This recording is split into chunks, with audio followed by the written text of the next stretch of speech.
Boa noite, senhores. Boa noite, senhoras. Que a paz do Cristo esteja conosco nesta noite de hoje. Durante o reinado de Herodes, nasce uma criança, filho de Maria e de José, cujo nome que os seus pais lhe deram foi Jesus. Jesus de Nazaré. Essa criança vive com seus pais até uma determinada idade e regressa à sua cidade natal, já com os seus 30 e poucos anos de idade, e começa então aí a sua missão na terra.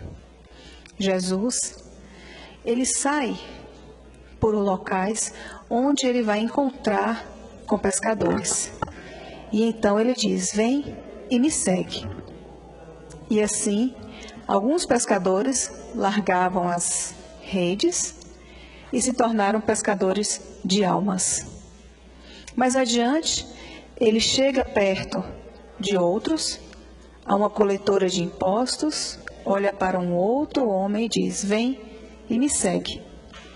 Este larga tudo e o segue. E assim foi seguindo, um a um, até compor o que seria para ele os 12 apóstolos, todos no convite: vem e me segue.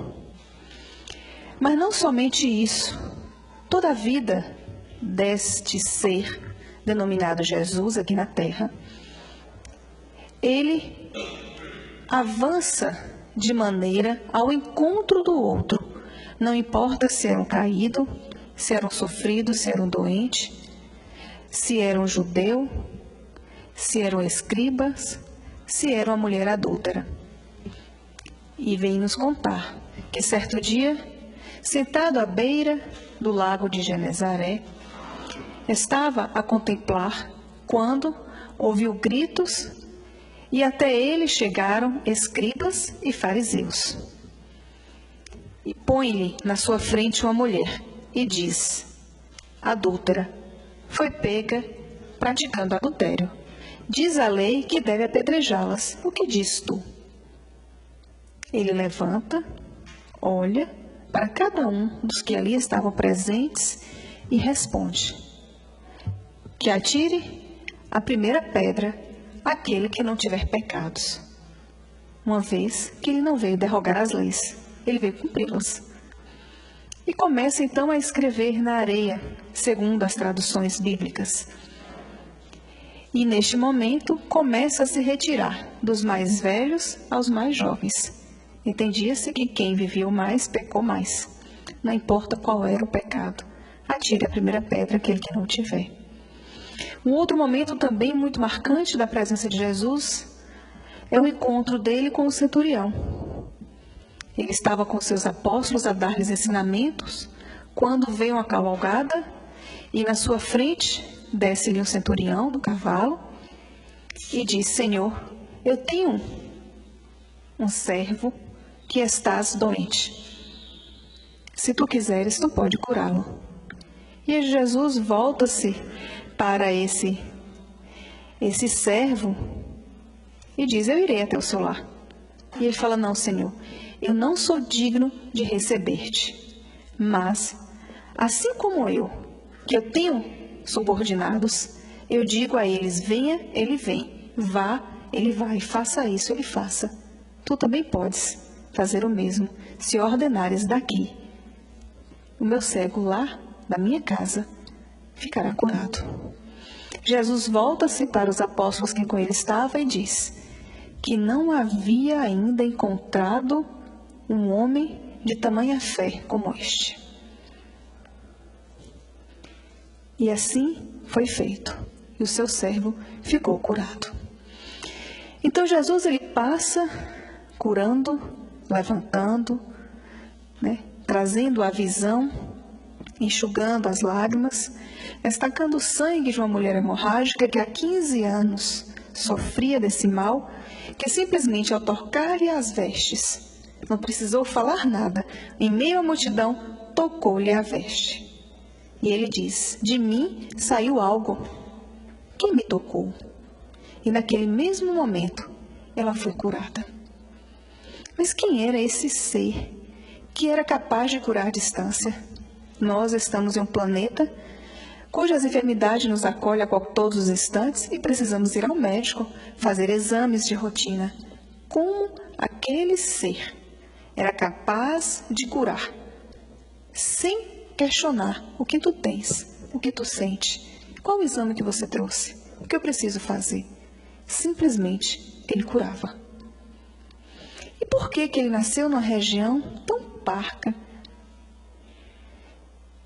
Se não tinha paisagens bonitas, comércio que agradasse, talvez porque tinha uma população muito crente a Deus e temente a Deus e que desejava encontrar o Deus dentro de si e que salvasse as dores, porque era um povo sofrido.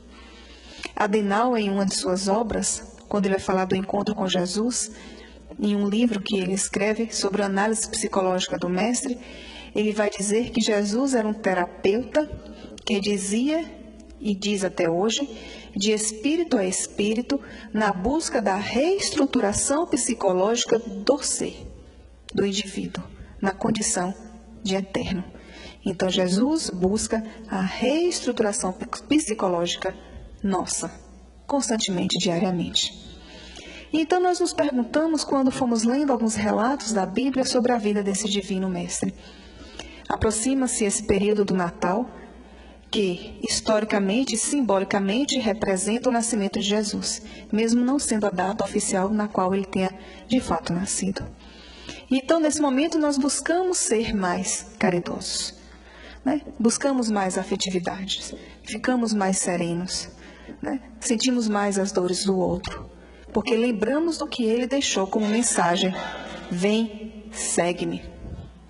Mas deveria ser só nesse período de comércio que deveríamos nos confraternizar, que deveríamos trazer Jesus ao nosso encontro ou ir ao encontro dele?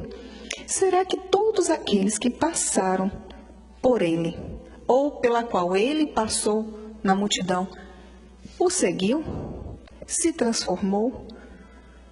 Quando a mulher pecadora está diante dele, ele diz a ela: mulher, cadê os que te condenam?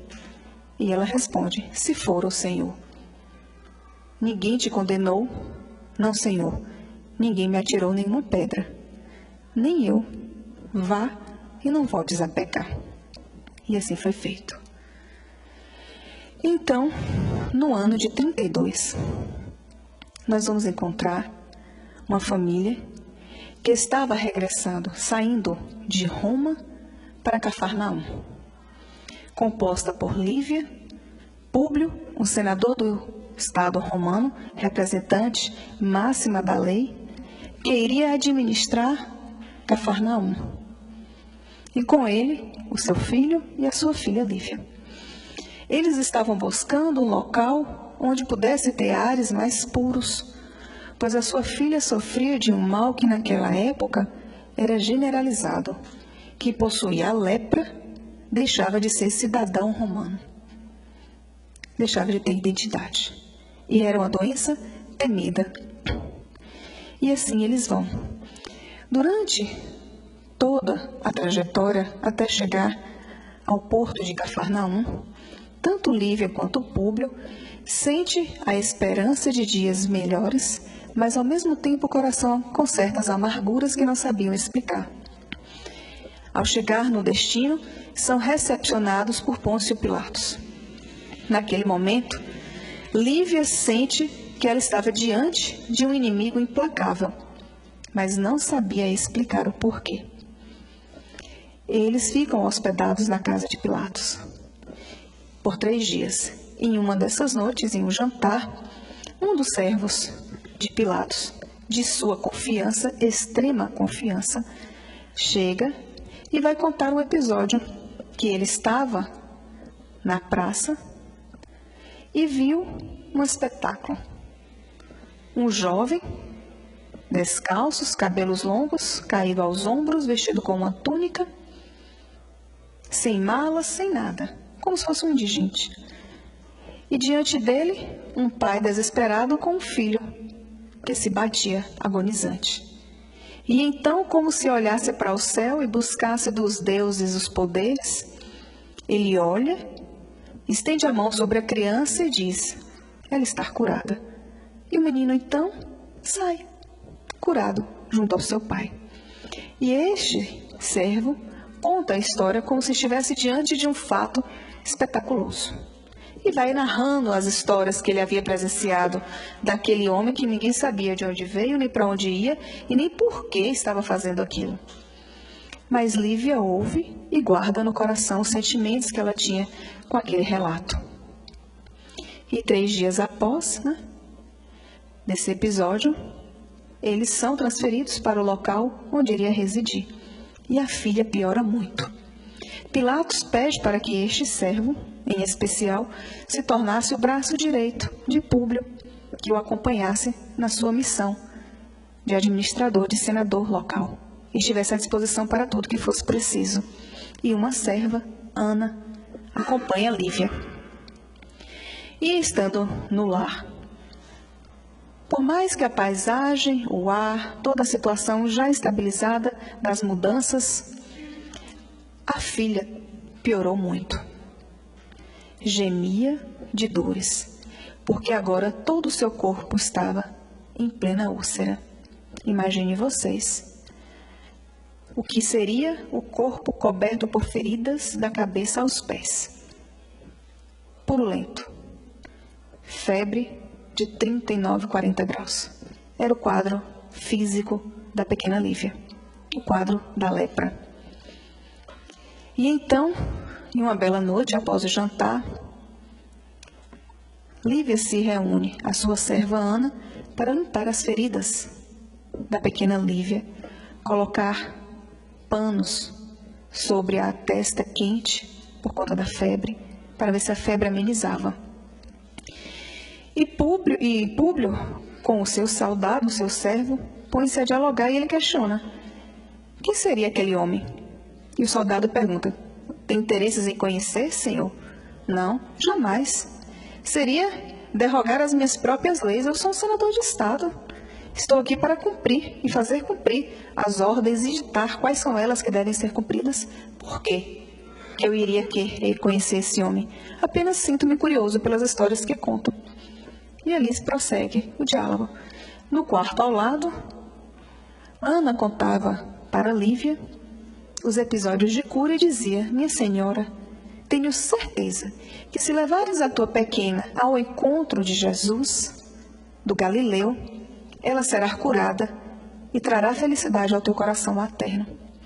E Lívia responde: de certo, Ana, mas eu jamais poderia pedir isso ao meu esposo, porque na condição que ele é e que ele está, ele não se rebaixaria a tamanho feito.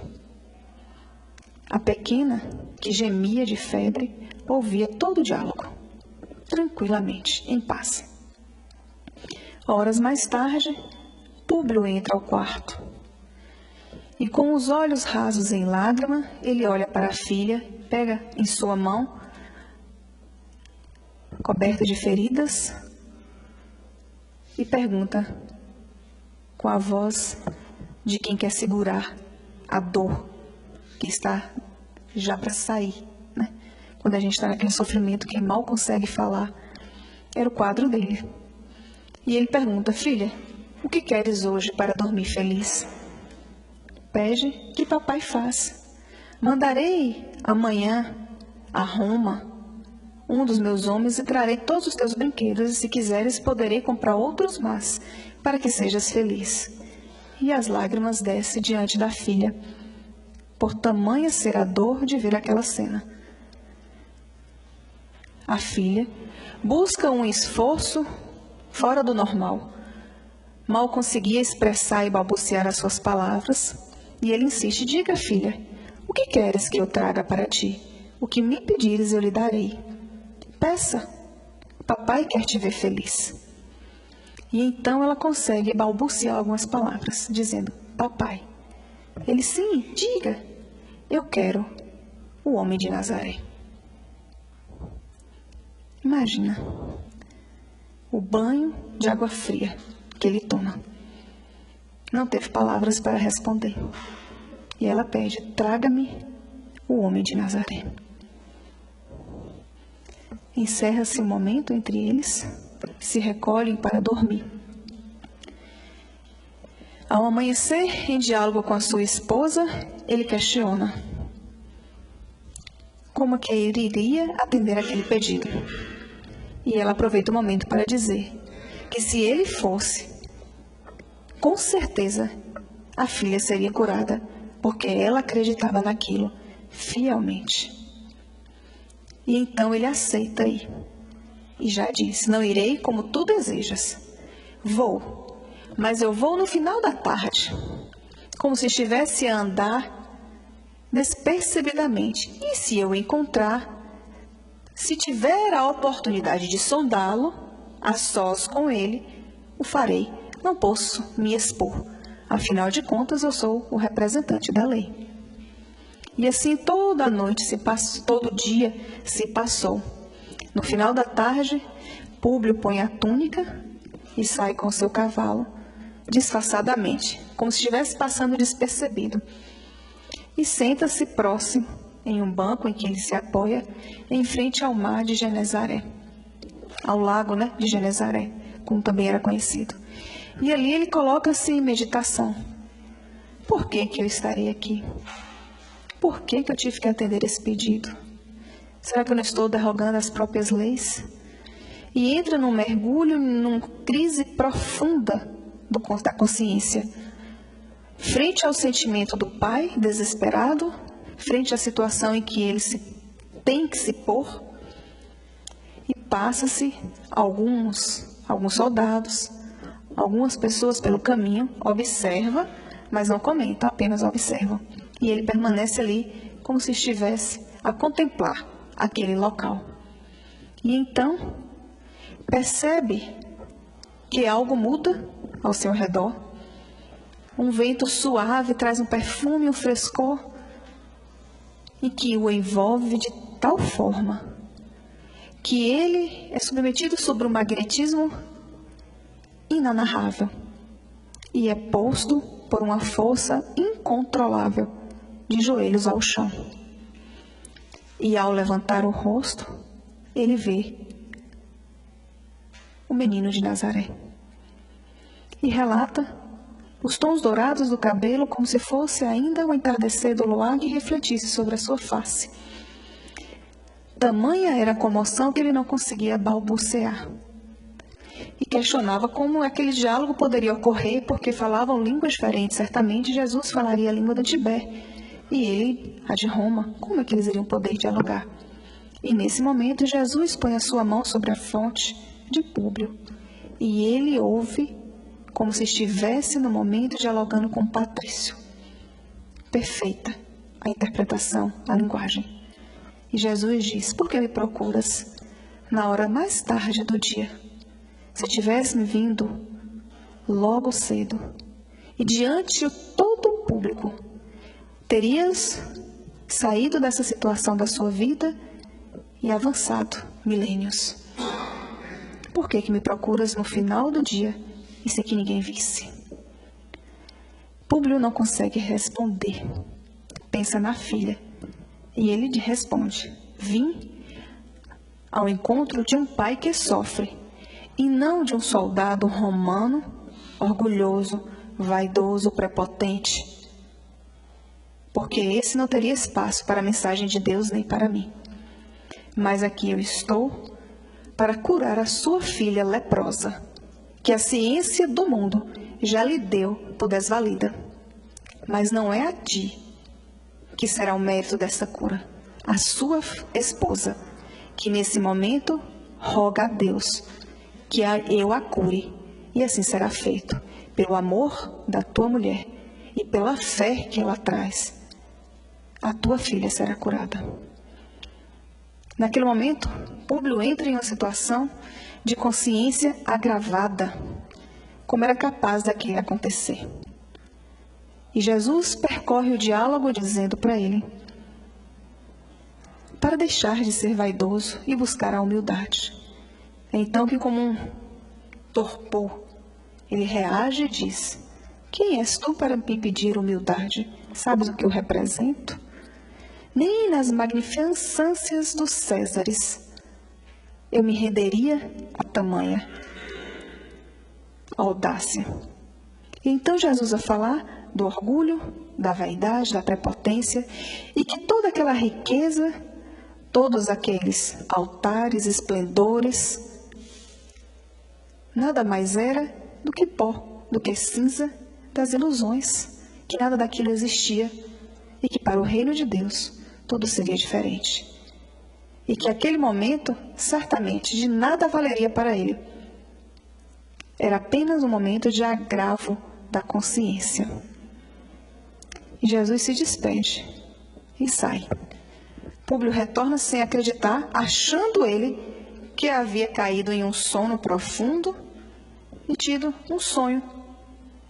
E que não houve aquele encontro. Retorna ao lar e é recebido por sua filha curada. E diz: papai, olhe para mim. O Galileu me curou. O desenrolar dessa história vocês irão ler em há 2000 anos. O livro psicografado por Francisco Cândido Xavier, através de Emmanuel, que psicografou através de Francisco Cândido Xavier. Emmanuel era Públio. Leem todos. E ele vai narrar o seu encontro com Jesus. Ele esteve face a face, olho a olho, dialogou por quase 1 hora com o mestre. E depois será com todos nós aqui. Retornaremos para os nossos lares. E amanhã, o dia segue como segue todas as segundas-feiras de nossas vidas. Toda a rotina, sem fazer diferença. Porque foi apenas um momento de diálogo que tivemos e que a nossa consciência se agrava por aqui ter estado nessa noite e que se agrava todos os domingos quando aqui venho ouvir a palestra e retorno para o meu lar e não faz diferença a minha vida, a minha rotina, o meu dia a dia. Talvez precisamos levar muito mais do que 2000 anos para que realmente vamos compreender o estar diante do Mestre, o ouvir o Mestre, o entender o que Ele quis quando vem e me segue. Reencarnamos, talvez estivéssemos lá, junto com Ele, quando pregou o Sermão da Montanha, quando multiplicou os pães, quando curou os leprosos naquele lago e pediu para que os 10 leprosos descessem e se apresentassem, para que eles novamente pudessem ser considerados cidadãos romanos e por assim por diante. Talvez fôssemos nós que estivéssemos ali e ele diz: não voltes a pecar, e a gente voltou a pecar. Porque foi assim o encontro dele com Públio. Um encontro marcante. Ele teve a cura da filha e alegou: não, minha filha, o que ele curou foram os remédios que você usa há muito tempo e que trazemos de Roma e que agora resolveram fazer efeito. Não foi o mestre, não foi o Galileu. E então, nos questionamos hoje, como seria estar diante do mestre? E mais uma vez, Jesus vem dizendo: quando deres de comer a um pequenino, és a mim que estás dando. Quando deres de vestir, és a mim que estás vestindo.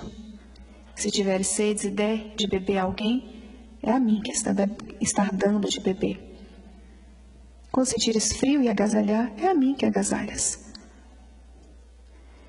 E ele se representa em nós a todos os instantes. E nós não compreendemos. E passamos despercebidos, sem dar de comer, sem dar de vestir, sem agasalhar, sem consolar, sem esclarecer, sem iluminar. Por quê? Porque o nosso encontro diário com ele ainda não foi o suficiente para que dentro de nós ocorresse a condição de olhar no seu olho e entender a sua mensagem de ser: sim, Senhor, eu irei seguir-te. E mesmo aqueles da qual foi convidado: vem e me segue, que foram seus apóstolos, no momento crucial de dar o testemunho, também passou pelas provas difíceis. Judas, achando que ele seria um revolucionário, o entrega a Pilatos por algumas moedas. Pedro, quando ele questiona: tu me amas? Sim, Senhor, eu te amo. Mas tu me amas, Pedro? Sim, Senhor, eu te amo. E na terceira vez: Pedro, tu me amas? Sim, Senhor, eu te amo. Então vai e apacenta minhas ovelhas, e antes que o galo cante 3 vezes, tu irás me negar. E quando Jesus é levado, passa e pergunta: conhece? Não, não conheço. Mais adiante: tu conheces? Não, não conheço. Quem é aquele homem? Tu conheces? Aí o galo canta. E ele diz: não, não conheço. Mas Pedro, tu me amas e sobre ti edificarei minha igreja, porque tu és pedra. Não, eu não conheço. E assim, os apóstolos que conviveram com ele, dormia, comia, andava lado a lado, compreendeu as mensagens, na condição que tinha para ser compreendido cada uma daquelas parábolas, no momento do testemunho fraquejou. Quem dirá nós, que ainda estamos a uma distância que não sei medir? E se hoje ele aparece aqui na nossa frente e diz: segue-me, quem levantaria a mão aqui e seguiria sem olhar para trás? Quem deixaria seu pai, sua mãe, seus filhos e seguiria? Eu ouso dizer que ninguém. Primeiro a gente ia questionar: será mesmo que é Jesus? Vamos provar se é Jesus. Aí a gente manda crucificar de novo, né? Se ele subir no céu no terceiro dia, aí é Jesus. É a condição que nós estamos hoje, que foi a condição que estivemos atrás. Ainda não compreendemos, e daqui a 2000 anos, talvez a gente consiga estar diante dele e ser diferente as nossas vidas. Porque ele é o psicoterapeuta das nossas almas. Ninguém vai ao Pai senão por mim. Ninguém cura a ferida da alma de uma depressão, de uma dor, de uma síndrome do pânico, de um pensamento de suicídio, de um desespero, de uma perda, de um pai, de uma mãe ou de um filho, sem que seja com o terapeuta da alma. Ninguém consegue largar a muleta para caminhar, como ele diz naquela época, que estava a pregar e que tinha um paralítico que ele precisava curar. Mas não dava para passar pelas portas porque estava sobre macas, então desceu pelo telhado para que ele pudesse curar. Ele olha e diz: levanta-te e anda. E ele levantou. Se pedir a nós que estamos aqui, teoricamente sadios, levanta e anda, quem vai levantar? Ninguém. E quais são as muletas que nós precisamos hoje deixar para trás para seguir? É a muleta do vício? É a muleta da vaidade? É a muleta da prepotência? É a muleta do vitimismo, do coitadinho? É a muleta do que eu não posso, do que no momento não dá? A muleta do que eu fui magoado, do que eu fui sofrido? A muleta do que eu fui ofendido? A muleta do que eu não sei fazer isso? Porque me compraz ser assim. Se eu sinto felicidade em ser assim, não é Jesus descendo do céu e dizer: levanta-te e anda, que vai nos fazer andar. Não é ele dizendo: vem e me segue, que eu vou seguir. Porque as nossas muletas ainda nos satisfazem. No dia que resolvermos dizer: eu não quero mais esse vício, essa dificuldade, esse medo, essa dor, esse pânico, aí a gente passa a caminhar. Capengando, mas caminha. Porque o paralítico levantou, buscou o equilíbrio que ele nunca tinha tido e caminhou. E o cego, que nunca tinha visto, ele passa a mão pela terra, passa nos olhos e ele passa a enxergar a luz. Mas aí ele vai e peca. E Jesus fala: antes não tivesse enxergado, porque não conhecia o pecado. E nós, quando enxergamos, conhecemos o pecado e apontamos. Por isso, atire a primeira pedra que nunca tiver pecado. E antes de depositar as nossas oferendas e os nossos agradecimentos, ele nos faz outra reflexão. Ide e reconcilia com teu adversário enquanto estás no caminho com ele. Não importa quem foi o ofensor. Ele não questiona quem bateu, quem recebeu, quem levou, quem trouxe, não. Ele diz: antes de vir aqui e pôr a tua oferenda no altar, vai e reconcilia com teu adversário enquanto estás no caminho com ele. Deixa em nossas mãos se quero caminhar, se quero seguir, se quero reconciliar. E aí chega o rico. Senhor, o que eu posso fazer para entrar no reino dos céus? E ele diz, o que está na lei. Mas eu cumpro o que está na lei. Amo a Deus sobre todas as coisas, amo o meu próximo, não adultero, não roubo. E aí ele fala os 10 mandamentos da lei de Moisés.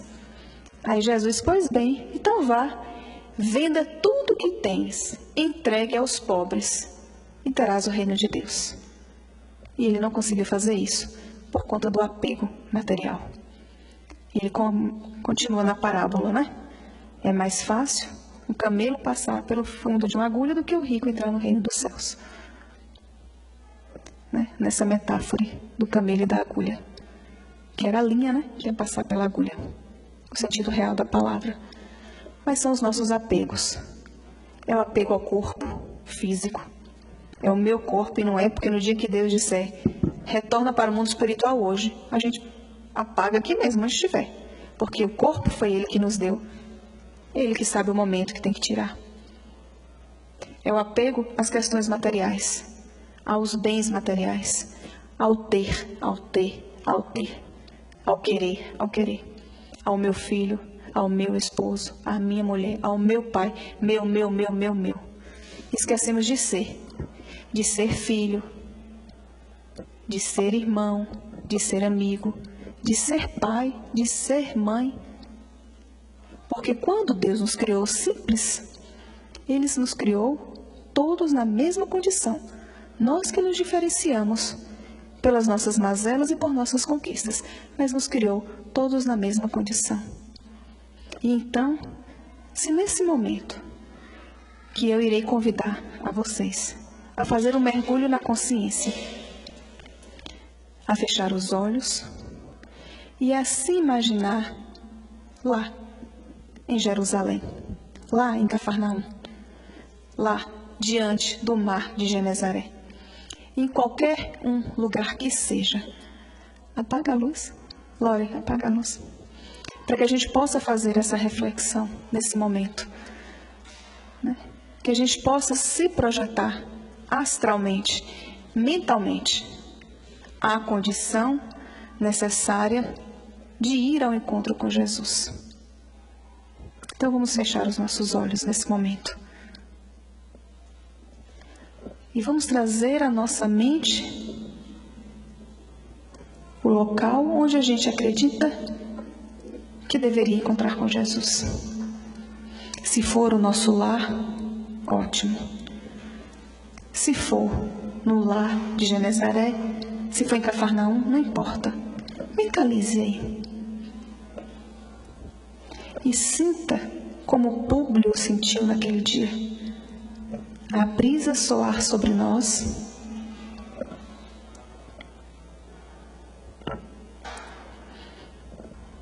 E trazemos em nós a memória,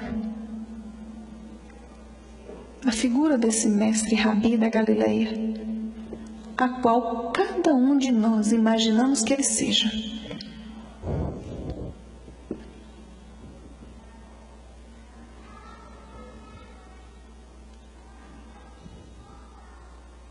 Busque estar diante dele, olhar nos olhos dele. E se ele nos perguntasse nesse momento, o que queres tu que eu faça? O que diríamos?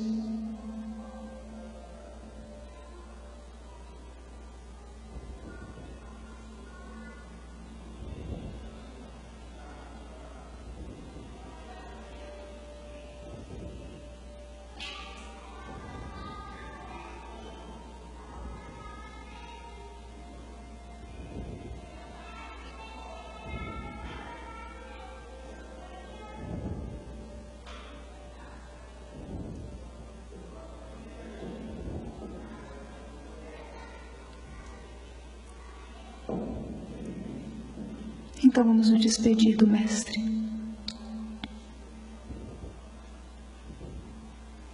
E o nosso pedido foi feito. E certamente Ele cumpriu. Porque Ele nos ama incondicionalmente. porque Ele vê no íntimo de nossa alma as nossas necessidades mais profundas, porque Ele chora quando nós choramos, porque Ele sorri quando nós sorrimos. Mas Jesus é educado. Ele não entra no nosso lar sem que nós o convidemos. Por isso a importância do Evangelho no lar. Se vamos fazer uma festa, fazemos a lista de convidados. Aonde está Jesus para adentrar o nosso lar? Por isso a importância do Evangelho no lar. Porque é o seu momento com Ele. É você que vai dizer: vem, mestre, senta à mesa comigo hoje e mata a minha fome, a minha sede de amor, de justiça e de bondade. Cura as dores da minha alma e as minhas enfermidades. Abençoa meus filhos e aqueles que aqui estão conosco a semear. Mas nós não temos o hábito de convidá-lo ao nosso lar. Raramente a gente faz, e quando faz, ou fazemos rotineiramente, toda semana, dia e horário marcado, mas da boca para fora. O nosso coração ainda está cheio de rapina. Por isso que ele diz: sepulcros caiados, vós não sois nem quente, nem frio, sois mornos, vomitar-te-ei todos vós do meu reino. Ele nos pede: tome uma atitude, tome uma posição, ou você está aqui ou você está lá. Não fica querendo tapear o meio do caminho para ser bom aqui ou bom ali, fazer um jeito que as coisas caminhem. Não, seja decisivo, ou você está aqui ou você está lá. Não adianta você ficar sobre o muro da indecisão, é preciso ter postura possível de decisão. E todo aquele que quiser me seguir, tome a tua túnica e me siga. Quando, durante a sua trajetória, e que Pilatos lava as mãos entregando ao povo a decisão, e questiona: tu és rei? E ele diz: meu reino não é deste mundo, porque se assim fosse eu não estaria aqui nessa condição. E quando a sentença é dada da crucificação, ele pega a cruz e segue o seu caminho da dor. E ele fala: toma a tua cruz e me segue. Alguns tentam ajudar naquele momento. Ele recebe quando enxuga-lhe a sua face. Quando o outro pega do lado da cruz, levanta um pouco para poder diminuir aquele peso e ele poder dar seguimento à sua caminhada, até chegar o momento crucial da crucificação. E nós temos os amigos que nos ajudam a pegar do lado da cruz e nos dão uma forcinha para continuar a nossa caminhada. Nós temos aqueles que não conseguem resolver, mas que enxugam as nossas lágrimas no momento que a gente chora. É Jesus que nesse momento age através dele. Estarei com vocês até o fim dos tempos. E vou agir no homem pelo próprio homem. Porque ele é esse psicoterapeuta da alma, que era capaz de agir e de conduzir a sua vida inteira dessa forma.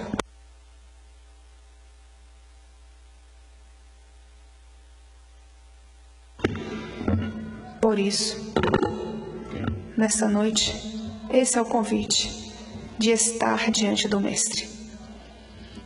Que a gente possa retornar para os nossos lares hoje, tendo a certeza que Deus habita em nós. Que Jesus, em nenhum momento de nossas vidas, nos abandonou. Nem no momento mais difícil, nem no momento mais feliz. Ele apenas respeita a nossa condição, como respeitou a de Públio. Ele poderia ter levado Públio com ele e ter feito de Públio um discípulo, como ele fez com Paulo de Tarso, na estrada de Damasco, e diz: por que me persegues? E naquele momento, aquele perseguidor do Cristo se torna um 13º apóstolo, dos maiores pregadores da tua doutrina. Mas a nossa estrada de Damasco ainda não chegou. Ainda estamos a criticar, a condenar, a apontar os outros e inúmeras outras situações de nossas vidas. Ainda não chegou o nosso momento. Apenas estamos colhendo frutos de agravamento mental para a hora certa. A nossa consciência dizer, chega, a partir de hoje eu sou outro. E ir ao encontro de Jesus na estrada de Damasco. Que a noite de Natal, quando todos estiverem reunidos com suas famílias ou a sós, aquele que estiverem a sós, se coloquem nessa condição como aqui foi feita de estar diante do Mestre. Ele é o aniversariante da noite.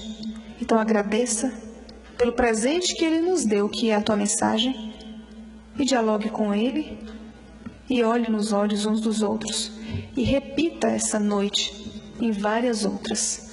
Convide para estar no lar aqueles que estarão na noite da ceia, em qualquer noite do ano, porque estar com Jesus não depende de dia, nem de horário, nem de local. Olhar os outros na rua não depende de dia, de horário, nem de local, nem de ser Natal. Depende de como o nosso coração acolhe o outro, acolhendo Jesus. Que Deus nos abençoe nesta noite e nos fortaleça.